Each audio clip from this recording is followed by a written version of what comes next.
du grand dossier. Bonjour à toutes et à tous. Soyez les bienvenus sur le plateau de LCI si vous nous rejoignez. Donald Trump n'a plus qu'une semaine pour faire plier Vladimir Poutine qui semble bien peu s'en préoccuper. Nouvelles attaques sur Kiev cette nuit, annonce de la prise de Tchassivyar. Les choses bougent sur le terrain. On verra ensemble que le tout monte à coups de communiqués et de messages en ligne. Vieux monsieur d'un côté, président raté de l'autre. Si ça n'était pas si dramatique, on pourrait se croire dans une cour d'école. À 15h30, c'est officiellement à 15h30, pardon, deuxième partie de cette émission, c'est officiellement une coopération qui renforce la confiance, mais on pourrait bien être vassalisé par l'autre. On va parler de la Chine et de la Russie avec des exercices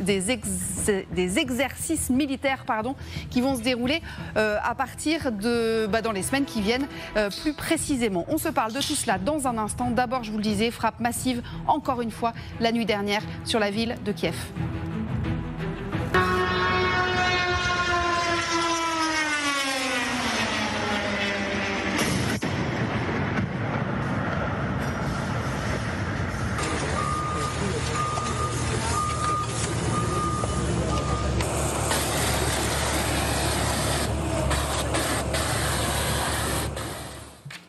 Bonjour à toutes et à tous, bonjour. Alors je vous resalue Pierre de Jong, mais qui était là avec moi tout à l'heure. Marc Semo qui est là, bonjour Marc. Bonjour. Journaliste spécialisé dans les questions internationales, vous collaborez notamment au Monde et à Challenge et vous êtes le bienvenu. Sylvie Berman, ravie de vous retrouver.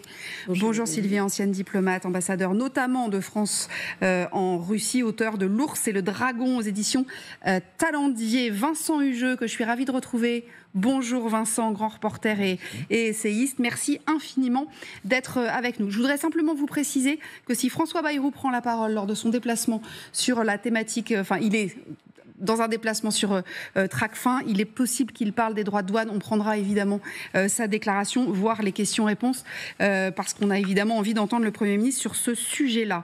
Vous venez de voir donc les uns et les autres ces images de Kiev, encore une fois la nuit dernière, 8 morts. C'est très violent, toutes les nuits sont très violentes. L'idée, c'est sans aucun doute de lancer des centaines, voire des milliers de drones chaque nuit et de saturer la défense anti-aérienne. Ils ont mis du temps, les Russes, mais ils ont, Sylvie, réussi, à obtenir les technologies du drone, mais surtout à les produire en masse, parce qu'ils ont quand même effectivement pour eux l'outil industriel.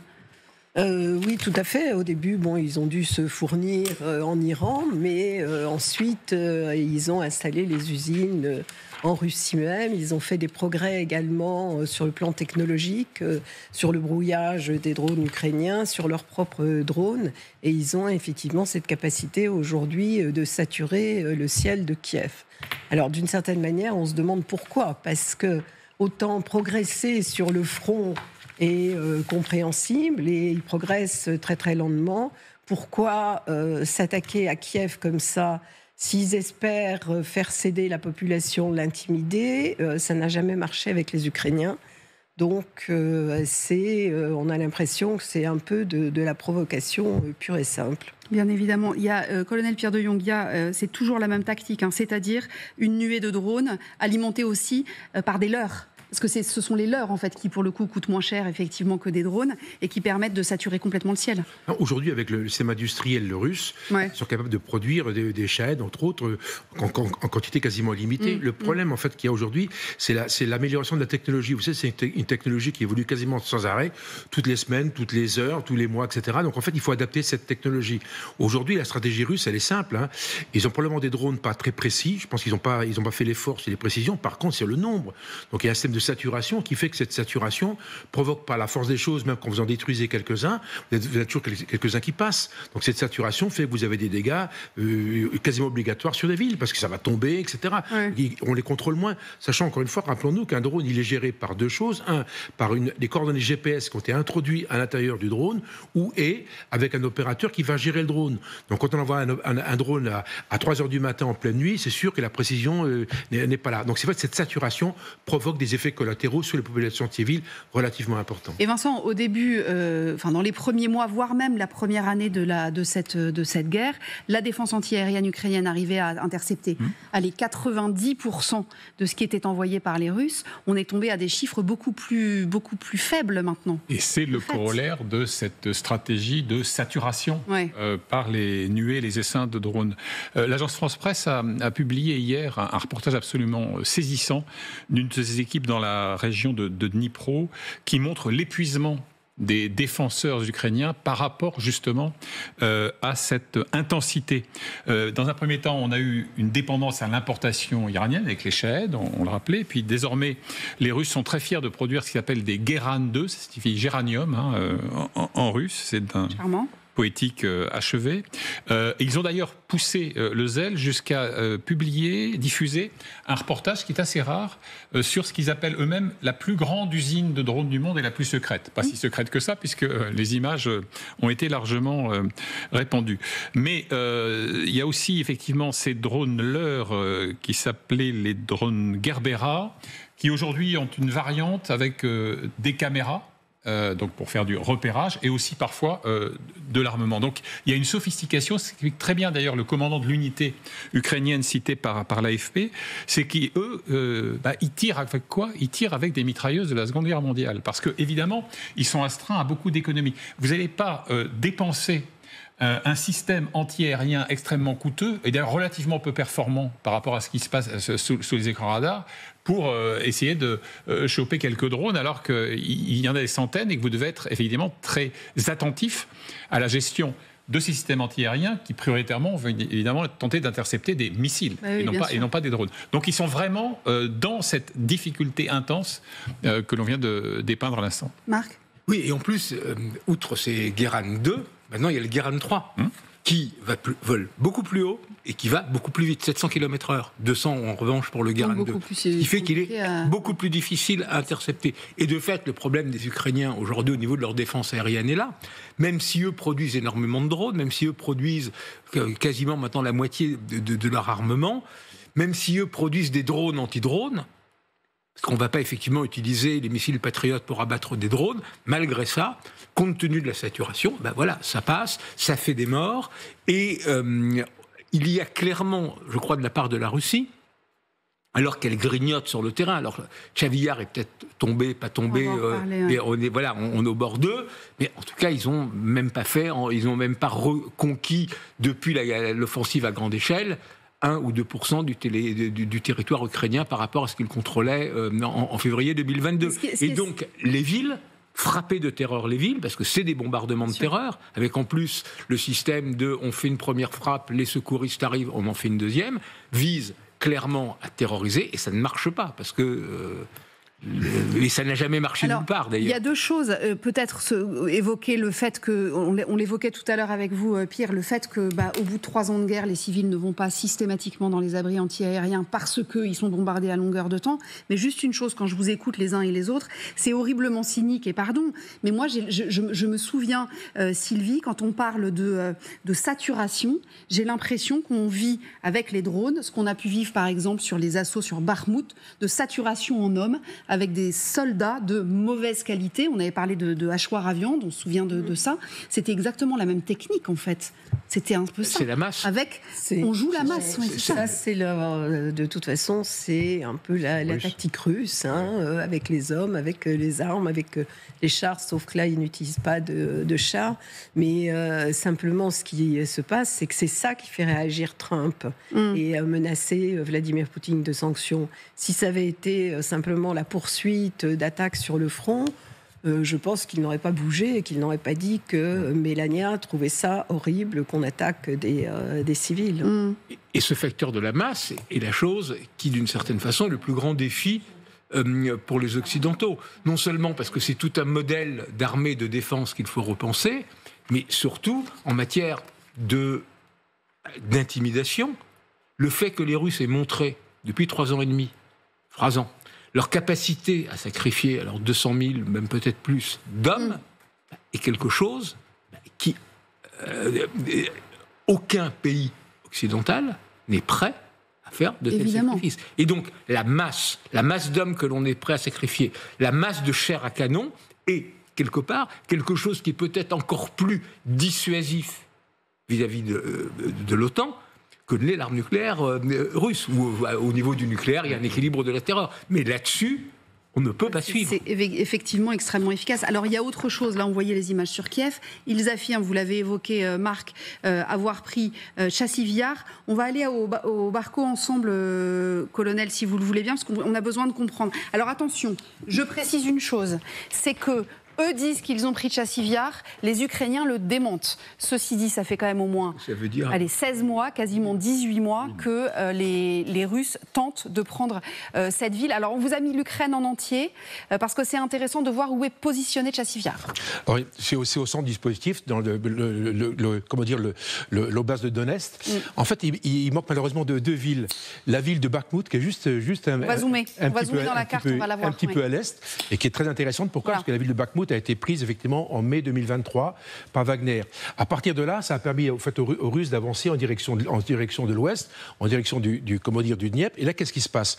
En fait, les Ukrainiens ont mis en place à partir de 2014 une espèce de ligne de résistance qui s'appuie sur des points fixes, sur des points forts, sur des bastions, sur des forteresses, qui sont des points hauts sur lesquels en fait quasiment inexpugnables. C'est pour ça en fait que les Russes mettent tant de temps. Chassiviyar, ça fait quasiment plus d'un an que les Russes y essayent. Pokrov, c'est quasiment plus d'un an. Alors en fait, ils sont pas loin. Parce qu'on voit bien que autour de Pokrov, il y a une espèce de nasse ou de pince qui se met en place.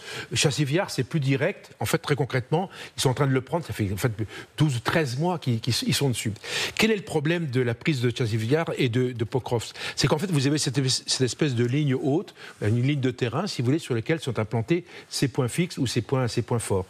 À partir de là, s'ils sont pris, qu'est-ce qui va se passer ? Ça va ouvrir la route en direction de d'autres villes, comme Kramatorsk principalement. Ouais, et là, ça serait un gros souci. Ah ben c'est un vrai problème. Pourquoi ? Parce qu'à partir de là, le terrain change et on va vers le Dniepr. En fait, là, on est sur des pitons. Oui. On est en altitude et ça permet de tout voir. D'autant qu'autour du piton, vous avez tout un système de ramifications, de tranchées, etc. Ouais. Donc c'est inexpugnable, en tout cas, à court terme. Ceci étant dit, ça fait quand même plus d'un an que ces positions sont attaquées. C'est un petit peu Dien Ben Phu, quelque part, vous voyez ce que je veux dire. Donc c'est compliqué à prendre pour des Russes, qui font aujourd'hui également qui ont une politique plutôt... ils font plus attention qu'avant. Autant sur Bakhmout, c'était des vagues humaines, là c'est plus le cas. Aujourd'hui, c'est les petites équipes, ils font attention, il y a des drones, le combat s'est perfectionné. C'est pour ça que c'est aussi long que ça. Alors, on va regarder les 3 derniers mois, les avancées russes. Ouais. Après, même si on ne parle pas forcément... Alors, reculez un peu, parce que sinon, on ne verra pas les chiffres, vous êtes pile devant. Voilà, les 3 derniers mois, sur les 6 derniers mois, pardon, les avancées russes. On est, en gros, entre 300 et 600 km² par mois. C'est pas beaucoup ou c'est pas beaucoup, mais il y a un élément de référence qui est fondamental, c'est que les Ukrainiens n'arrivent pas à reprendre 1 mètre carré que les Russes ont pris. Donc le problème, ça s'ajoute. Et tout ça fait qu'au total, vous finissez par avancer. L'autre point très important, c'est l'usure générale de l'armée ukrainienne, qui a pas les mêmes relèves que l'armée russe, qui manque de matériel. Très concrètement, le fait que les Américains aient commencé à diminuer les livraisons de matériel. Je prends un exemple, on parlait des drones il y a 5 minutes. Les Américains avaient un engin qui s'appelle le Vampire, un engin qui est destiné à détruire, pas très cher au passage, qui est destiné à détruire, les drones qui éventuellement survoleraient une position. Le problème est le suivant, c'est que Trump a décidé de récupérer ces matériels et les donner à ses différentes ambassades parce qu'il y avait des risques, etc. Donc ce matériel n'est pas arrivé dans l'armée ukrainienne. Donc en fait, il y a des manques de munitions, des manques de matériel et puis l'usure générale des hommes. Ouais. Donc de toute façon, s'il se passe... Il y a quand même aussi, pardonnez-moi je vous coupe, mais ça c'est quand même les mois d'hiver aussi. Donc les mois d'hiver... Oui, il y a moins de manœuvres. Il y a moins de manœuvres. Et vous évoquez un point extrêmement important. C'est vrai que si demain matin, très concrètement, Chassiviyar tombait, Pokrov tombait, on peut supposer que ça peut arriver dans les heures qui viennent, puis ça fait comme des mois et des mois qu'on annonce la prise de ces deux villes.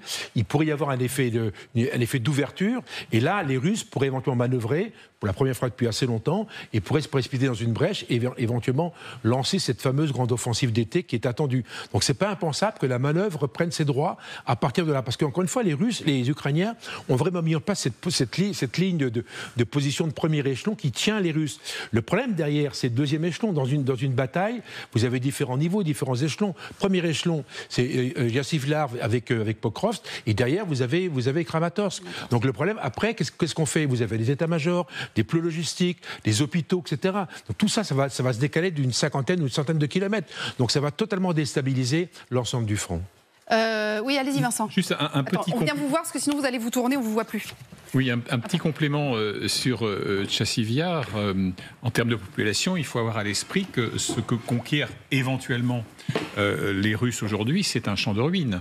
On estimait la population de Chassiviar en octobre dernier à environ 400 personnes, c'est sans doute encore beaucoup moins aujourd'hui, alors que c'était une ville qui, au temps de sa splendeur, c'était l'un des pivots de l'industrie de l'argile réfractaire au temps de l'Union soviétique. Dans les années 70-80, vous aviez environ 25 000 personnes qui habitaient Chassiviar. Donc en fait, ce que l'on conquiert à grand-peine, ce sont, encore une fois, des amas de gravats. Et ensuite, qu'est-ce que ça veut dire conquérir une ville ? Quand une ville est réduite à l'état de gravat. À partir de quand j'ai l'impression que c'est la position topographique qui est très importante. Non, mais à partir de quand vous pouvez dire on a conquis la ville ? Ah oui.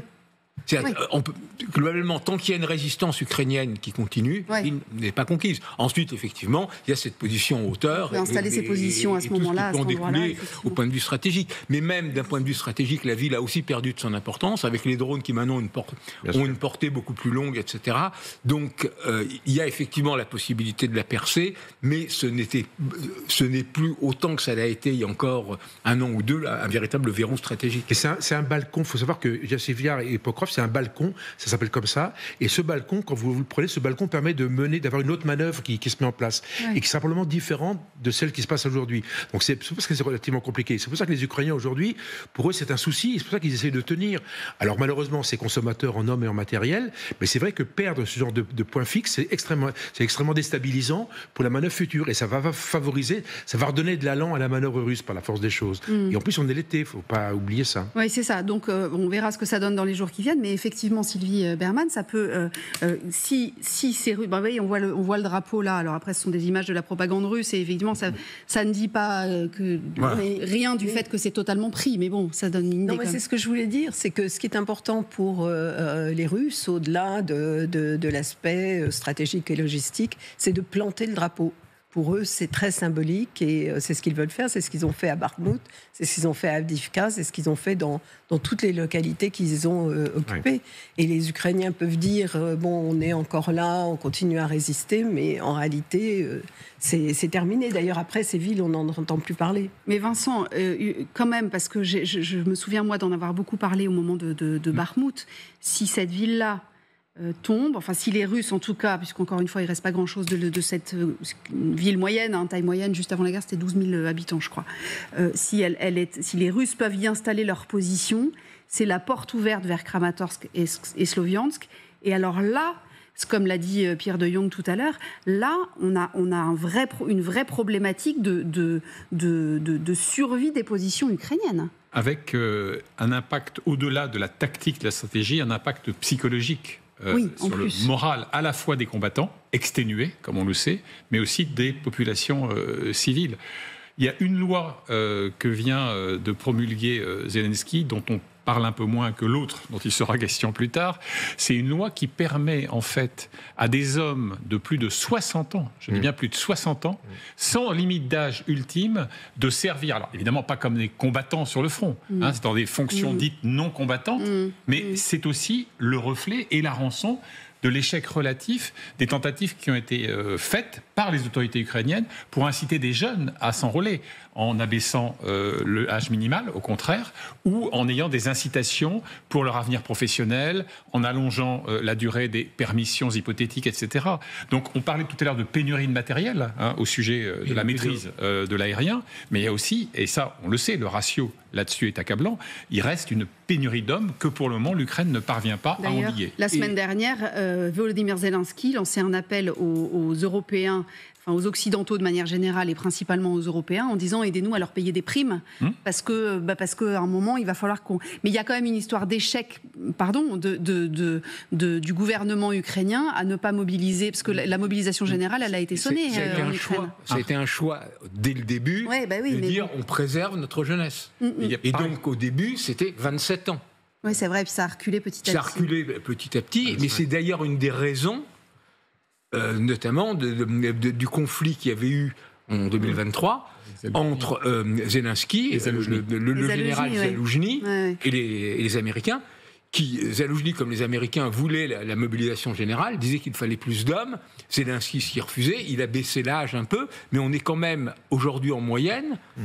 Dans l'armée ukrainienne, l'âge moyen, donc, c'est 43 ans sur le front.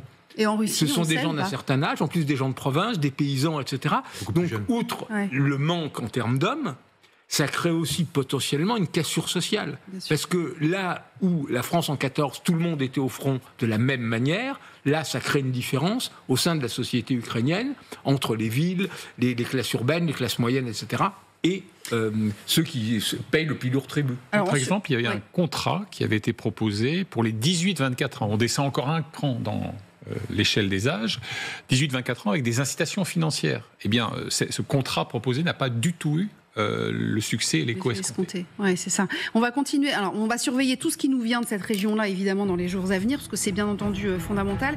Puis on va revenir juste après la pub sur cette affaire d'ultimatum. Alors, manifestement, donc Donald Trump s'énerve assez sérieusement. Vladimir Poutine n'a pas l'air d'en avoir grand-chose à faire. Vous allez voir que même entre noms d'oiseaux, c'est assez étonnant. Alors, pas avec Poutine directement, mais plutôt avec l'ancien président Medvedev. On s'insulte comme on le ferait dans une cour d'école de CM2. À tout de suite.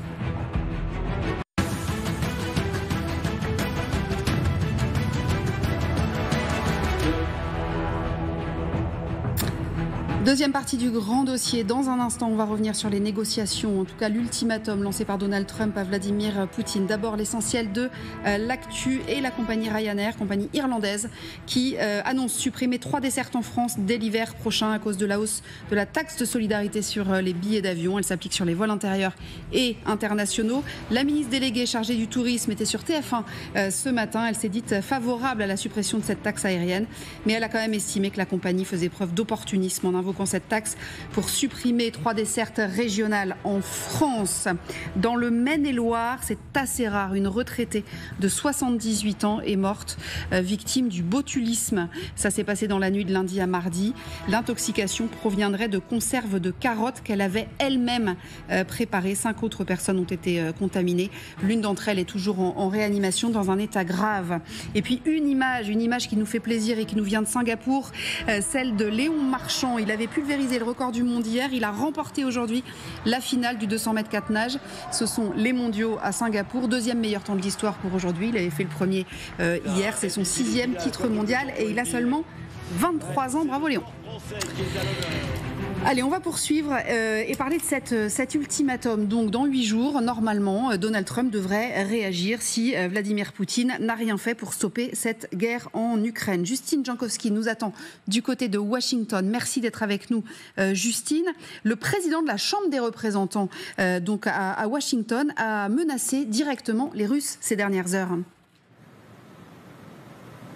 Oui, l'ancien président de la Chambre des représentants qui a dit sur Fox News le nombre de victimes que les Russes vont subir si nous prenons les choses au sérieux est terrifiant. Alors d'abord, un peu de contexte. Newt Gingrich, c'est un fervent partisan du président américain. Pour tout vous dire, il vient de sortir un livre qui s'appelle Le triomphe de Donald Trump. Et donc du haut de ses 82 ans, il intervient régulièrement sur la chaîne conservatrice Fox News pour commenter les décisions, les prises de parole du président américain. Et avec ce commentaire, eh ben, il suit finalement sa direction, celle de la menace vis-à-vis de Poutine. Il explique qu'après la date butoir du 8 août, Donald Trump prévoit d'augmenter les sanctions économiques contre la Russie. Ça, ce sont les fameux droits de douane secondaires contre les pays qui commercent avec Moscou, comme la Chine et l'Inde, pour provoquer, je cite, une crise cardiaque de l'économie russe. Mais au-delà de ça, Donald Trump pourrait aussi choisir d'envoyer plus d'armes à l'Ukraine, des armes plus agressives,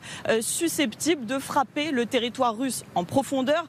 Il dit aussi que finalement Donald Trump ne voulait pas en arriver là, mais que Vladimir Poutine ne comprend que la force. Il faut néanmoins prendre un peu de recul sur ces déclarations parce que pour l'instant, rien n'est acté et qui sait de quoi Donald Trump est capable en 8 jours. Ah oui, évidemment. Justine Jankowski, peut-être pas même lui-même, en tout cas pour le moment. Merci beaucoup, Justine, en direct de Washington DC. Vincent Hugeux, c'est vrai que c'est, pardonnez-moi, c'est l'ancien, évidemment, président de la Chambre qui dit ça. C'est extrêmement direct comme menace. On a le sentiment qu'on utilise les mêmes armes que ce qu'utilisaient les Russes depuis quelques mois, c'est-à-dire je vais te menacer de bombes, d'un tapis de bombes, etc., etc. Alors, En contrepoint, il est plus utile que jamais de regarder ce que dit la presse russe, laquelle, comme vous le savez, est très régulièrement abreuvée d'éléments de langage fournis par le Kremlin. On a un confrère de la BBC qui est basé à Moscou, qui livre tous les jours une revue de presse complète et très concise. Et il notait ce matin que la tonalité des commentaires, c'était cet ultimatum, ces menaces sont irréalistes et elles présage d'une sorte de confrontation inéluctable. La veille, c'était encore plus intéressant. Il y avait un sénateur qui était cité par les Izvestia, le quotidien russe, qui disait ceci, mais les ultimatums, c'est ce qu'on adresse à la partie perdante. Ce que nous ne sommes pas. Nous sommes les gagnants dans l'histoire. Donc, l'ultimatum n'a pas beaucoup d'importance. Et il ajoutait aussi, par rapport à la théorie, vous savez, de la paix par la force, que d'ailleurs aujourd'hui Zelensky invoque publiquement pour se glisser dans le sillage de la rhétorique trumpiste, il disait par ailleurs que tout ça, la doctrine par la force, ça peut convenir pour des conflits régionaux d'une intensité, d'une ampleur moindre. Mais quand vous avez affaire à des superpuissances, je cite évidemment, comme la Russie et la Chine, cherchez l'erreur, eh bien tout ça, ça n'a aucune résonance. Donc pour le moment, il n'y a pas d'indice côté Moscou que le fait de taper du poing sur la table change quoi que ce soit. Et j'ajoute un tout dernier point parce qu'il me paraît essentiel. Chez Trump, il faut toujours observer deux choses, son langage corporel et son registre lexical. Le langage corporel, on passe. Le registre lexical est affectif.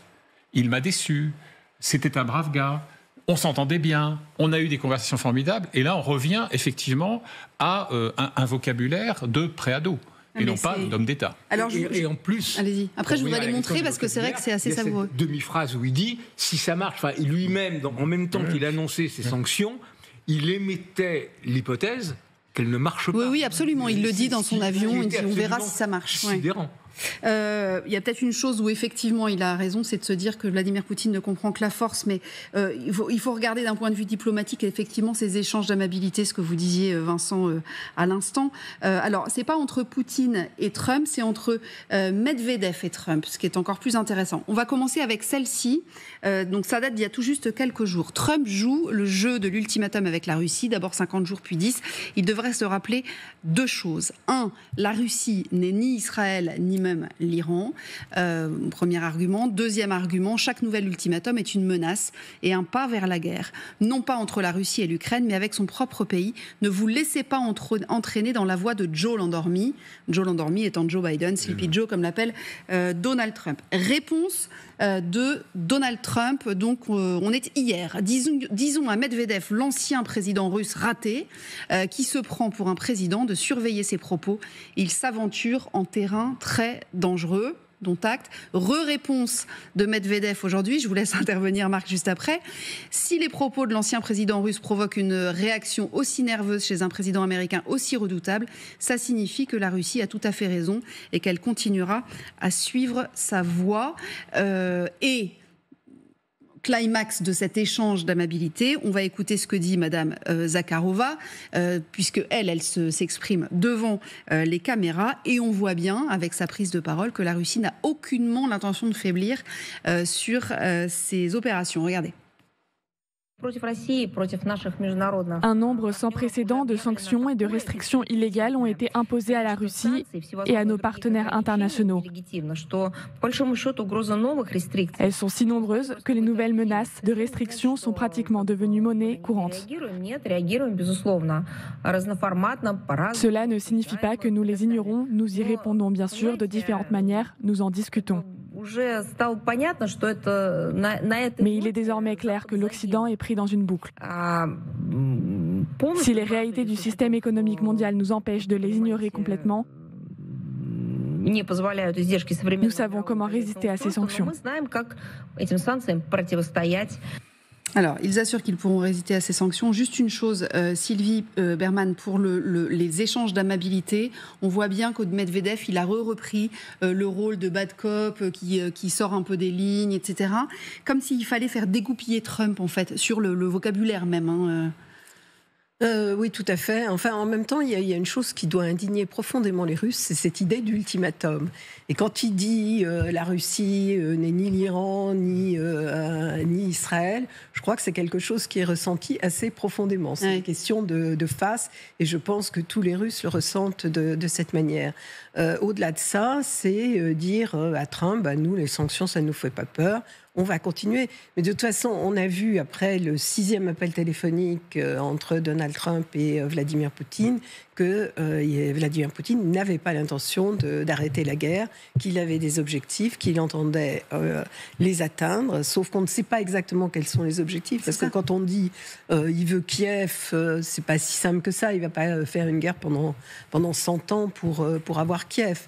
Donc il faudrait savoir effectivement, d'une part, quels sont ses objectifs. Progresser dans le Donbass, c'est une évidence, puisque ça a été le prétexte pour la Russie de la guerre, qui accusait les Ukrainiens de commettre un génocide dans cette région contre les russophones. Mais on s'oriente effectivement vers une période difficile avec Vladimir Poutine qui entend poursuivre sa guerre, qui le démontre, y compris contre des populations civiles, et des sanctions qui n'ont pas beaucoup fonctionné. D'ailleurs, comme vous l'avez relevé tout à l'heure, il a dit oui, ça pourrait fonctionner ou pas.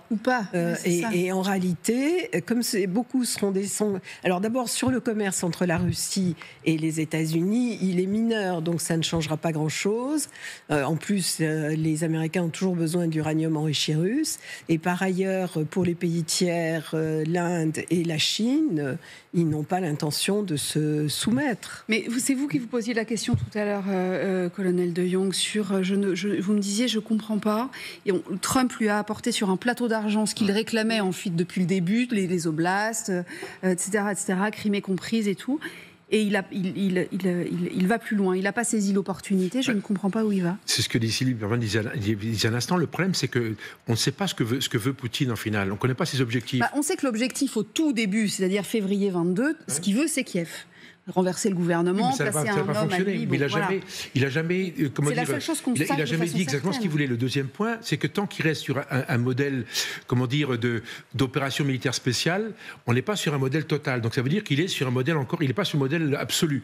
Donc on peut supposer qu'il ait des objectifs intermédiaires avant d'arriver à la frontière polonaise. C'est un autre sujet. Là, on va dire que c'est dans 100 ans, un truc comme ça. Donc il n'en est pas là. Ça, c'est le premier point. Le deuxième point, c'est que c'est vrai que psychologiquement, c'est incroyable. Trump arrive, il lui met sur un plateau les 4 oblasts, la Crimée et pas d'autant, et on arrête de livrer de l'armement aux Ukrainiens. Fin de partie. A priori, oui. Et le problème, c'est que Poutine, il dérègle le système, il dit non, pas du tout, je continue, je te parle plus, etc. Et non seulement ça, mais on assiste à un moment complètement sidérant. Entre 2 puissances nucléaires, rappelons-nous, chacun de ces pays a en gros 6 000 ogives. Et donc vous avez une espèce de montée en puissance, comme à la cour de la récré, le plus costaud, c'est moi. Mais c'est incroyable, on est sur un modèle qui est pathétique. On est sur un problème sur un combat de coq, en fait. Et ce qui est terrible, c'est qu'en fait, je suis d'accord avec ça fait peur, quand même. Le mot ultimatum ne rentre pas dans le truc. Ouais. Et puis Poutine répond exactement comme il ne faut pas répondre à Trump. Trump, c'est l'affectif, et donc il le titille. Donc les deux, on est sur un modèle. Je pense qu'un jour, des centaines de livres s'écriront sur cette histoire, parce qu'on ne peut pas le comprendre. Quand vous êtes rationnel, on dit mais qu'est-ce qu'ils sont en train de faire ? Pour rien du tout, d'autant que Poutine avait tout. Et aujourd'hui, il risque pas de perdre, parce qu'aujourd'hui la Russie ne perdra pas, mais ça risque de réengager les États-Unis dans ce conflit, alors qu'ils souhaitaient le quitter. C'est complètement paradoxal. Qu'est-ce que vous en pensez, Vincent ? Parce que moi, ça me fait penser quand même à cette espèce de ce qu'avait dit le patron de l'OTAN il y a quelques jours, on en reparlera tout à l'heure d'ailleurs avec la Chine, mais de dire mon ami Poutine me servira à faire une diversion en fait en allant titiller l'OTAN pour que moi je puisse m'occuper de l'autre côté de Taïwan. Ça peut être ça l'idée, c'est vrai qu'on a du mal à comprendre. Alors, il est clair qu'au-delà de l'ambiguïté de l'apport chinois à l'effort de guerre russe, une ambiguïté d'ailleurs de moins en moins équivoque, Pékin observe avec beaucoup d'attention ce type de combat de coq. Parce que, bien entendu, on sait très bien là-bas que stratégiquement, pour les États-Unis, et pas seulement ceux de Trump, c'était vrai de ceux d'Obama ou de Bush fils, l'enjeu stratégique central, il se joue en mer de Chine et pas en Europe. Un petit mot quand même sur la rengaine du même pas mal, qui est un grand classique de tous les régimes totalitaires soumis à des sanctions. Je me souviens de Cuba castriste, je me souviens de l'Iran par rapport aux premières sanctions sur le nucléaire. On vous explique que ça renforce le patriotisme et l'inventivité de nos ingénieurs. My foot, mon œil, c'est pas vrai. Ça touche, et ça touche pas tellement la Russie, puisque Sylvie Berman le faisait remarquer, le montant des échanges est dérisoire, mais la question des sanctions secondaires est problématique. Si vous appliquez des tarifs à 100% sur ceux qui achètent du gaz ou du pétrole russe, et vous le sentez d'ailleurs en creux dans les propos de Maria Zakharova, la porte-parole des affaires étrangères tout à l'heure, vous créez quand même un malaise et un doute. Et d'ailleurs, par rapport à l'Inde, et je m'arrête là-dessus, les 25% qui sont décrétés en termes de droits de douane infligés à New Delhi, ils sont d'ailleurs explicitement liés au fait que l'Inde, qui a de fer au feu et depuis toujours, continue de traiter avec la Russie, notamment sur des composants électroniques, des machines-outils, en échange par exemple de systèmes antiaériens. Donc on voit bien que c'est 25% malucés en plus. Oui, absolument, c'est ça. En plus. Allez-y, Marc. Non, mais c'est le problème d'abord que les sanctions économiques secondaires ne sont pas simples à mettre en jeu. Il y a les négociations tarifaires, mais ça change totalement la donne et vis-à-vis de la Chine et notamment vis-à-vis de l'Inde, qui est pourtant un pays justement qui est entre les deux. L'Inde dit nous, on ne commerce pas tellement avec les États-Unis. Donc, effectivement, comme le dit Vincent, la logique du même pas mal, et là, c'est le propre de toutes les dictatures. Mais là, on a l'impression que de la part de Vladimir Poutine, il y a un jeu délibéré de pousser Trump à l'escalade pour voir jusqu'à où il peut aller. En même temps, ce qui est très significatif, c'est que les propos, les rodomondades, elles ne sont pas dans la bouche de Poutine. Elles sont dans la bouche de Dimitri Medvedev, qui, maintenant que Ramzan Kadyrov, le Tchétchène, on l'a un peu oublié, est celui qui est chargé de la version histrionique et bouffonne. À chaque fois, c'est lui qui menaçait de l'apocalypse nucléaire. On rase New York, Washington et Londres, enfin, etc., etc. Donc la vraie question aujourd'hui, c'est est-ce que Trump, face à des sanctions qui ne seront pas simples à mettre en œuvre et qui auront un effet qui ne sera pas nécessairement rapide, est-ce qu'il est prêt à, en réalité, faire la seule chose qui pourrait impressionner les Russes, c'est-à-dire dire on va plus armer l'Ukraine, on va donner à l'Ukraine les missiles qu'il faut, etc. Donc rentrer réellement dans ce processus d'escalade. Et c'est ça que tente Poutine, avec effectivement l'énigme. Il avait refusé ce qu'on lui offrait au début sur un plateau, avec le plan que présentait Steve Witkoff, qui accordait à Poutine tout ce qu'il voulait. Alors jusqu'où va-t-il maintenant pousser cette espèce de bluff ? Voilà, c'est ça maintenant, toute l'inconnue. Mais on est rentré dans une zone quand même très particulière, et je terminerai juste là-dessus, on va en parler maintenant j'imagine, c'est aussi comme ça qu'il faut lire les propos de Zelensky, qui appelle à un changement de régime, qui appelle tous les pays à aider à un changement de régime en Russie. C'est exactement ce à quoi j'allais venir. C'est effectivement l'appel au secours un peu de Volodymyr Zelensky, ou en tout cas aux idées. Ça paraît un peu un appel désespéré. Vous me disiez tout à l'heure, il croit au Père Noël. On va écouter ce qu'il a dit. C'est effectivement attaquer Vladimir Poutine sur l'angle politique. Je crois que la Russie peut être poussée à mettre fin à cette guerre. C'est elle qui l'a commencé et on peut la contraindre à y mettre un terme. Mais si le monde ne vise pas un changement de régime en Russie, cela signifie que même après la fin de la guerre, Moscou continuera à tenter de déstabiliser les pays voisins. Alors, Madame l'ambassadeur, comment on procède à un changement de régime dans un pays qui est une autocratie ou une dictature, même peut-on dire, en venant de l'extérieur ? Ça paraît être un appel totalement désespéré de Volodymyr Zelensky. Totalement, puis ça pose plusieurs problèmes aussi, parce que appeler à un changement de régime, ça légitimerait presque Vladimir Poutine qui voulait changer le régime à Kiev. Je veux dire, c'est un petit peu la même chose. Bon, c'est évident que c'est pas un pays étranger qui va changer le régime en Russie. Ça a été tenté, ça a été fait dans un certain nombre de pays, ça a été des échecs patents en plus à chaque fois, donc c'est pas possible en Russie. Ce qui est compliqué aussi, c'est qu'il y a une grande partie de la population qui suit Vladimir Poutine, en particulier les gens âgés, que d'autres ne le suivent pas nécessairement et aimeraient bien que cette guerre se finisse, mais ils ne veulent pas la perdre. Et ce qui m'est revenu récemment, c'est qu'en fait, même dans l'opposition, personne ne voit aujourd'hui d'alternative à Poutine. Comme il est en plus très bien protégé, et en admettant qu'un pays tente de le faire, disons les États-Unis, la CIA, ça ne donnerait pas un bon résultat nécessairement en Russie. Ça n'a jamais fonctionné. On va y venir sur qui pourrait succéder, qui serait l'alternative. On en a déjà beaucoup parlé. J'avais une invitée tout à l'heure qui était également avait vécu pas mal en Russie et avait pas mal de contacts en Russie. Elle me disait il y a une chose qui commence à porter, c'est que l'aéroport de Moscou, il est fermé un jour sur 2, même chose à Saint-Pétersbourg, parce qu'il y a des alertes aux drones, etc. Et là, on se retrouve avec des populations moscovites et de Saint-Pétersbourg, qui ne sont a priori pas les populations qui sont mobilisées sur le front de Tchassiviar, qui voient la guerre s'incruster dans leur quotidien. Et là, ça commence à poser un souci, justement, de gens qui commencent à se dire, dans les tranches, j'allais dire CSP+, ou plus de la population, à se dire, bon, bah, maintenant ça va bien, ça fait plus de 3 ans que ça dure, où est-ce qu'on arrive ? Est-ce que ça peut, alors déstabiliser, faire tomber Poutine, peut-être pas, mais en tout cas instiller un doute dans la population russe ? Je crois qu'ils souhaiteront encore plus que la Russie gagne la guerre rapidement. Ah oui. Je pense que c'est plutôt ça la réaction de la population. Et on en revient aussi au fait que l'économie russe est en surchauffe, mais elle fonctionne à plein, que jamais autant d'argent n'a circulé en Russie, à la fois dans les grandes villes, ce qui était assez traditionnel, avec aujourd'hui le taux de chômage, c'est 2,2%. C'est le plein emploi. Voilà. Hein, ouais. Mais y compris dans les zones les plus pauvres du pays, parce que l'argent injecté pour payer les volontaires, parce que les soldats qui sont sur le front, c'est pas le contingent qu'on envoie, c'est des gens qui signent un engagement. Ils ont 2000 € par mois, ce qui est énorme pour la Russie. Oui, ils ont une énorme prime d'engagement, une énorme prime de décès. Et donc, ceux qui font ça, c'est les gens des régions les plus pauvres, la Bouriatie, le fin fond, la Sibérie, etc. Donc, c'est de l'argent qui passe dans ces régions qui, jusque-là, n'en avaient pas.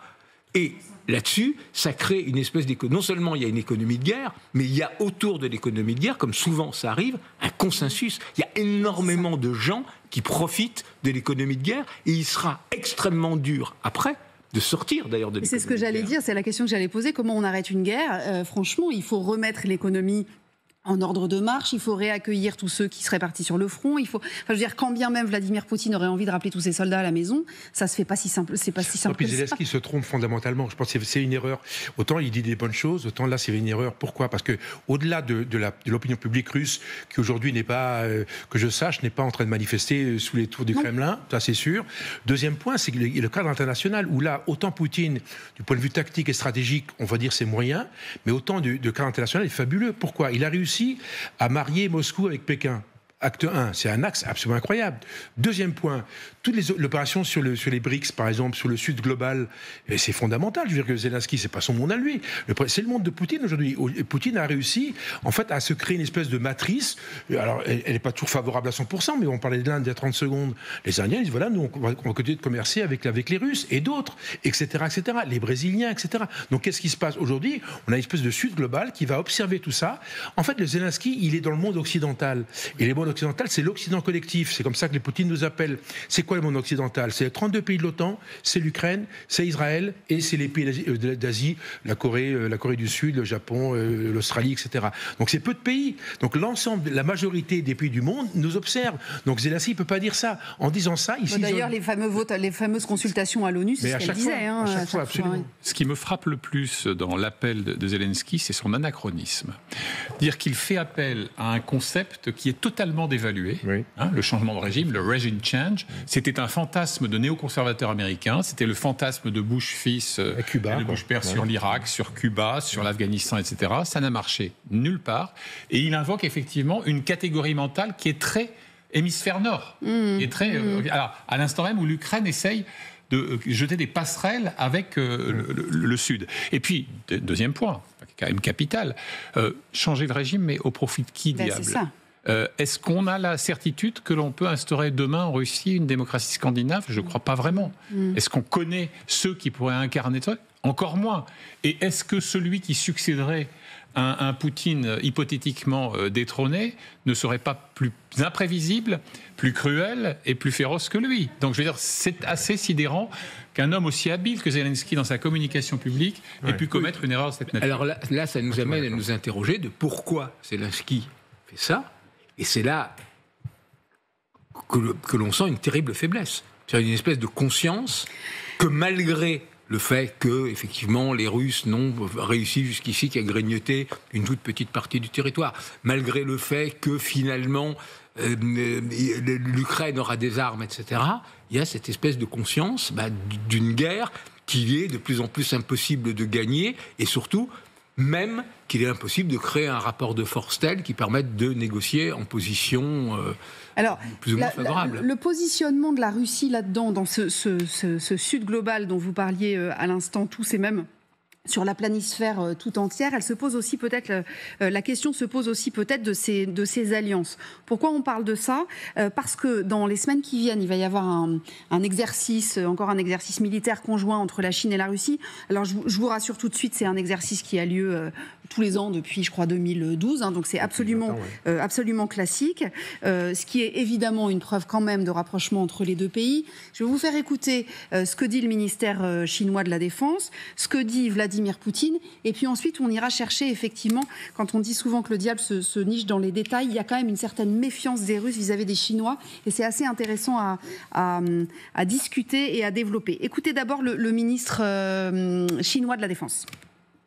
En août, les marines chinoises et russes mèneront l'exercice conjoint Joint Sea 2025 dans les zones aériennes et maritimes proches de Vladivostok en Russie. À l'issue de ces manœuvres, certaines unités des deux pays effectueront leur 6e patrouille navale conjointe dans les eaux concernées du Pacifique. Ces exercices s'inscrivent dans le cadre du programme annuel de coopération entre les forces armées chinoises et russes. Elles ne sont pas dirigées contre des tiers et n'ont aucun lien avec la situation internationale ou régionale actuelle.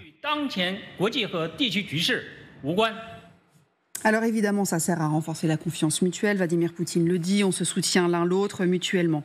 Mais est-ce que la Russie ne prend pas un risque ? Il y a un article très intéressant à lire sur le site de la Jamestown Foundation, qui est une fondation assez reconnue, un peu, enfin dans les milieux qui sont très informés. Elle dit, voilà ce qui se dit dans cet article. Bien qu'elles ne soient pas des partenaires stratégiques naturels, mais qu'elles soient contraintes de collaborer pour faire contrepoids aux États-Unis et à leurs alliés, la Russie et la Chine renforcent leur collaboration en matière de sécurité dans l'océan Pacifique et la région arctique. Sentant l'affaiblissement de la Russie dans sa guerre d'agression infructueuse en Ukraine, la Chine va utiliser cette opportunité historique pour renforcer sa présence dans l'extrême-orient russe et dans la région arctique. On va même plus loin. Et là, c'est un papier de l'Express qui reprend des informations du New York Times il y a quelques semaines. Les renseignements russes, dit ce papier, ne sont pas dupes. Un document secret de leur service, que le New York Times a obtenu, trahit une inquiétude croissante face à l'activisme chinois. Pékin chercherait à recruter des espions russes, à mettre la main sur des technologies militaires sensibles et à tirer profit de l'effort de guerre russe en Ukraine pour mieux avancer ses pions. Malgré les soupçons et les frictions souterraines, la Russie ne peut pas se passer de son puissant voisin. Pour les services russes, je continue, c'est un peu long, mais c'est vraiment intéressant. Pour les services russes, l'équilibre est fragile. Il faut contenir l'influence chinoise sans compromettre l'alliance stratégique. La Russie ne peut plus se permettre de froisser Pékin. Si les deux capitales s'accordent pour affaiblir l'Occident, leur coopération repose, elle, sur une base fragile. Est-ce que, Sylvie Bermann, la Russie peut se faire avoir par la Chine ? Ça dépend ce que vous entendez par avoir. Vassaliser. C'est vassaliser, non. C'est un partenariat qui est asymétrique. Il y a un pays qui est fort, il y a un pays qui est beaucoup plus faible. Les deux pays l'assument, ils le savent très bien. Poutine n'a aucune illusion là-dessus. Et Xi Jinping, au contraire, veille à toujours le respecter et à sauver la face. Maintenant, ils ont un ennemi commun. Or, l'ennemi de mon ennemi est mon ami. C'est un adage bien connu. Même s'il y a une méfiance entre les deux peuples qui est évidente, ils ne s'aiment pas. En revanche, les deux dirigeants ont fait ce choix-là. C'est pour ça qu'ils ont parlé de cette amitié sans limite. Et ça remonte d'ailleurs, bon là, cette formulation a été utilisée en 2022, au moment des Jeux Olympiques, en février. Mais en réalité, le rapprochement entre la Russie et la Chine remonte à 2014, parce que la Chine pensait avoir une sorte de G2 avec les États-Unis et a été déçue par le pivot vers l'Asie, qui était menaçant vis-à-vis de la Chine. Donc, il partage cet ennemi. Donc, les Chinois n'ont pas intérêt à ouvrir un autre front ou à déplaire aux Russes. Mais à affaiblir les Russes le plus possible. À affaiblir les Russes les plus possible. Non, quel est l'intérêt d'affaiblir son partenaire quand vous avez un ennemi commun qui est fort ? Non, ils ne cherchent pas du tout à affaiblir les Russes. D'ailleurs, Wang Yi, le ministre des Affaires étrangères, a même dit clairement que la Chine, alors elle a dit, ne permettrait pas que la Russie perde la guerre. En fait, n'aimerait pas que la Russie perde cette guerre. Je pense que pendant les décennies qui viennent, avec l'espèce de guerre froide lancée par les États-Unis contre la Chine, qui n'a pas envie d'un concurrent existentiel, ce front est solide. Alors pour revenir à l'Arctique et au Pacifique, l'Arctique, oui, parce que les Chinois sont très intéressés par l'Arctique pour des raisons commerciales, parce que ça réduit de 15 jours le transport des marchandises jusqu'à Shanghai. Ils veulent avoir leur brise-glace et ils parlaient de route polaire du Nord, ce qui n'avait pas plu d'ailleurs aux Russes. Aujourd'hui, compte tenu de l'affaiblissement de la Russie, ils acceptent plus ou moins. Dans le Pacifique, c'est différent. On entend toujours dire que les Chinois, qui sont beaucoup plus nombreux, vont envahir l'extrême-orient russe. Ça les intéresse pas du tout. Et moi, j'y suis allée très souvent. Tous les gouverneurs, les spécialistes me disent non, il n'y a pas de Chinois dans cette région parce qu'il n'y a pas d'affaires à faire. D'accord. Et donc, ils sont tous dans la partie occidentale de la Russie. D'accord. Alors, à moins que ça change de manière drastique, et l'ambassadeur de Chine à Moscou me disait en plus, vous savez, les Chinois, s'ils veulent émigrer de la Mandchourie, ils vont aller vers les pays chauds ou vers les zones chaudes, vers Hainan, et sûrement pas vers la Sibérie ou l'Extrême-Orient. Donc je pense qu'il y a une part de fantasme là-dedans. Ça ne veut pas dire qu'il n'y a pas d'inquiétude, de méfiance des Russes, mais en tout cas les experts russes continuent à dire que ce n'est pas le cas. Et un autre élément, Vladimir Poutine a organisé depuis à peu près 10 ans le forum de Vladivostok, justement pour convaincre les Chinois et les autres pays d'Asie d'investir dans l'Extrême-Orient, parce que l'Extrême-Orient se vide, les gens vont vers Moscou ou vers Saint-Pétersbourg. Et ils n'y arrivent pas. Les Chinois ne veulent pas investir. Non. Donc, voilà, ça changera peut-être un jour, mais compte tenu du fait qu'il y a un ennemi commun, ce qui est quand même la priorité des deux pays, et il y a une bonne entente entre les deux dirigeants, même s'il n'y a pas d'entente au niveau populaire. Bon, j'ai été un peu longue, mais autre chose, les oligarques... Non, mais c'est passionnant. Les oligarques me disaient aussi, quand j'étais à Moscou, qu'ils ne voulaient pas... Oui. On va aller voir François Bayrou, parce qu'il répond sur les droits de douane. Finirez votre phrase après. C'est intéressant. Nous n'en resterons pas là. Que peut faire désormais la France, très concrètement? Quelles sont les marges de manœuvre? Quels sont les leviers qu'il reste à la France? D'abord, vous noterez que le sentiment d'insatisfaction que j'ai exprimé, il est aujourd'hui assez généralement repris. Non seulement par les autorités françaises, mais à l'extérieur. Pourquoi? Parce que nous avons assisté précisément à ce contre quoi l'Europe était construite, c'est-à-dire l'idée que une puissance aussi importante que les États-Unis peut décider que d'autres pays vont devoir se soumettre à sa loi. C'est pas comme ça que les relations internationales doivent marcher. On doit tous ensemble définir ce que devrait être la loi idéale. Ça n'est pas l'injonction des uns et l'obéissance des autres. Pas comme ça que ça doit marcher. Surtout que, comme vous le savez, il y a des annonces qui ont été faites dans lesquelles on a le droit, sur lesquelles on a le droit de s'interroger. Par exemple, le fait que nous annoncions qu'il ait été annoncé qu'on allait acheter 750 milliards de gaz naturel liquéfié. Qu'est-ce que c'est le gaz naturel liquéfié? C'est du gaz de schiste. C'est-à-dire du gaz dont la production est interdite en France et dont la prospection est interdite en France. On n'a même pas le droit d'en chercher. Et donc, c'est évidemment une question qui se pose. De la même manière, dire on va investir 600 milliards de dollars aux États-Unis. Bon, c'est une question. Les investissements sont principalement des investissements privés, pas des investissements des États. Et même si les États ont à investir, ça serait bien qu'ils investissent chez eux, chez nous.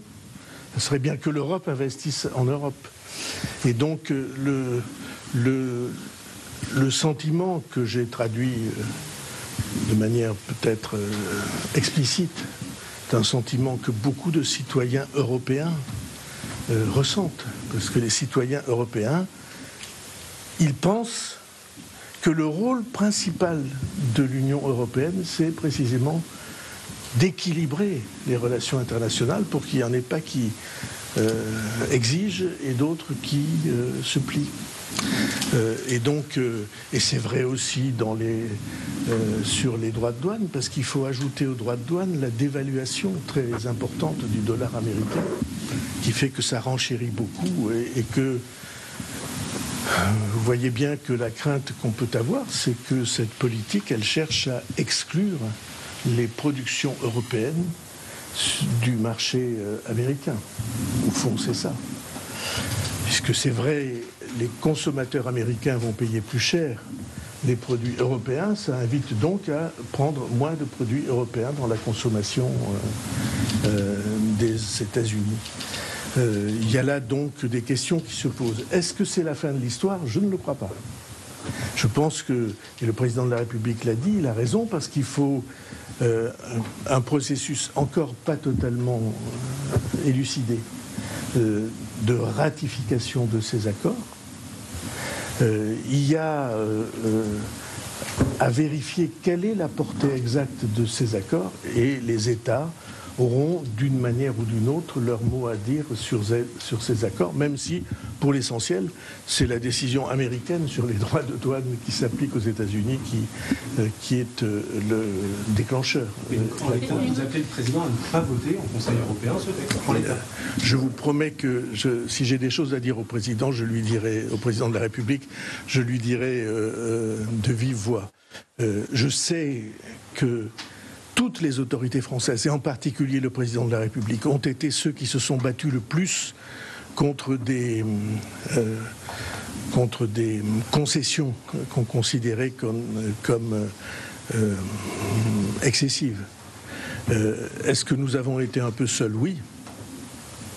Est-ce qu'on a le sentiment qu'à l'intérieur de l'Union européenne, des forces politiques et économiques étaient plutôt sur une ligne de trouver des accommodements? Oui.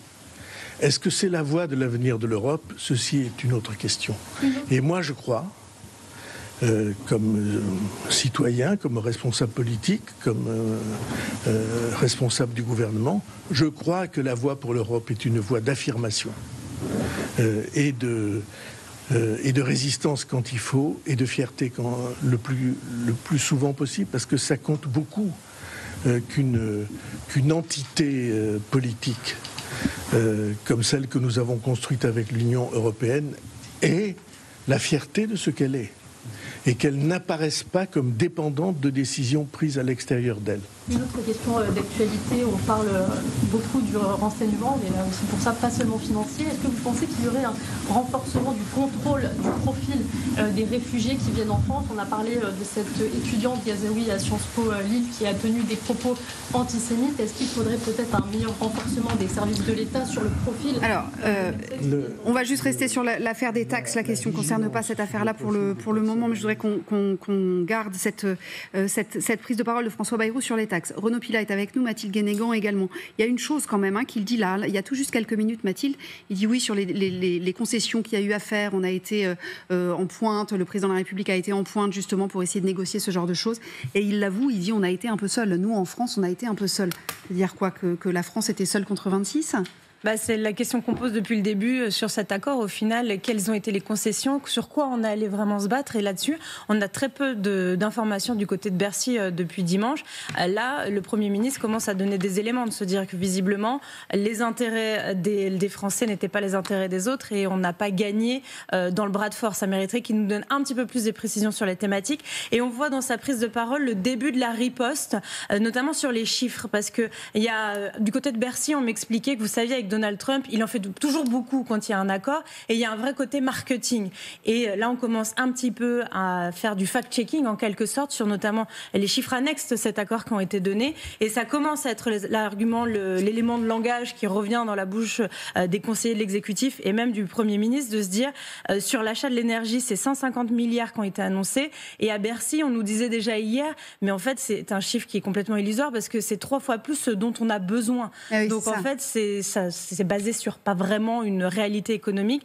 Et l'autre chiffre sur les 600 milliards d'investissements, effectivement, c'est des investissements privés et c'est déjà des investissements qui étaient prévu. Donc c'est pas une nouvelle annonce. Donc là, il y a aussi, on voit les Français essayent de se démarquer, de se dire, il y a la communication aussi de Donald Trump, de montrer qu'il y a eu une victoire, un deal et qu'il a fait plier l'Europe avec les taxes de douane. On voit quand même que la riposte côté français, elle est encore timide. C'est pas encore, on veut un nouveau projet européen, on déplore qu'on n'a pas pu discuter. Donc on se disait que l'Europe était un nain politique. La question est maintenant de savoir, est-ce que la France est un nain dans l'Europe qui est un nain politique? Le nain du nain politique. Non mais c'est vrai que c'est terrible. Renaud Pilat, quand on analyse ça, alors sur les 600 et quelques milliards d'investissements privés annoncés par Madame von der Leyen dimanche, l'État français ne s'engage en rien. Il ne peut pas le faire. Enfin, je veux dire, c'est une décision d'entreprise à État. C'est pas autre chose que ça. Oui, exactement. Il y a déjà un premier point, c'est que la Commission européenne, donc von der Leyen, n'a pas le mandat du tout pour toper, parce que ce n'est pas un accord signé, il faut le rappeler, pour toper dimanche soir avec Trump sur des investissements, des achats d'énergie et des achats d'armement. Et deuxième point, vous l'avez dit, on est là dans du secteur privé.